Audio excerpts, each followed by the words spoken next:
চলো আজকে তোমাদের সাথে আমার পার্সোনাল ফেভারিট তিনটে এমন স্ট্রিট ফুডের দোকানের ঠিকানা শেয়ার করব শিলিগুড়ির, যা সোশ্যাল মিডিয়াতে খুবই আন্ডাররেটেড কিন্তু বাস্তবে সবাই এক নামে চেনে এবং খুবই ফেমাস। তার মধ্যে প্রথমেই চলে গেছিলাম এই দাদাটার ফুচকা স্টলে, যেখানে দোকান খোলার আগেই মানুষের রীতিমতো ভিড় জমে যায়, কিন্তু হাইজিন নিয়ে কিন্তু কোনো কম্প্রোমাইজ করে নাই দাদা। টেস্ট তো আনবিটেবল। দোকানটি বিকেলবেলায় বসে শিব মন্দির মেডিকেল মোড়ের আরজি বস্ত্র বিপণীর সামনে। নেক্সট চলে গেছিলাম মধুস চপ বা মধু কাকুর চপের দোকানে, যেখানকার চিকেন চপ তো আমার ফেভারিট। কাকুর চপের দোকানটি শিব মন্দিরে সবাই এক নামে চেনে, কিন্তু আগের তুলনায় এখন টেস্ট আর প্রাইস দুটোই অনেক চেঞ্জ হয়েছে। এই দোকানটি এখন বসে এনবিও এর 1 নম্বর গেট আর SBI ATM এর সামনে। লাস্টলি পাতি কলোনির রাস্তা ধরে চলে এসেছি আমার ফেভারিট মাটন মোমোর দোকানে। এগুলিতে যতগুলি মোমোর দোকানে আমি ট্রাই করেছি, তার মধ্যে এটা হচ্ছে আমার ওয়ান অফ দ্য ফেভারিট।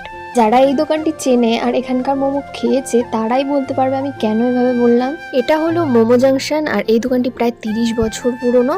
এখানে শুধু মাটন মোমোই পাওয়া যায় আর তার সাথে সেই সিগনেচার ধনেপাতার চাটনি দেওয়া হয়, কোনো মেয়োনিজ পিনাট চাটনি বা কেচাপ কিচ্ছু দেওয়া হয় না, ঠিক যেরকমটা আমরা ছোটবেলায় খেয়েছি।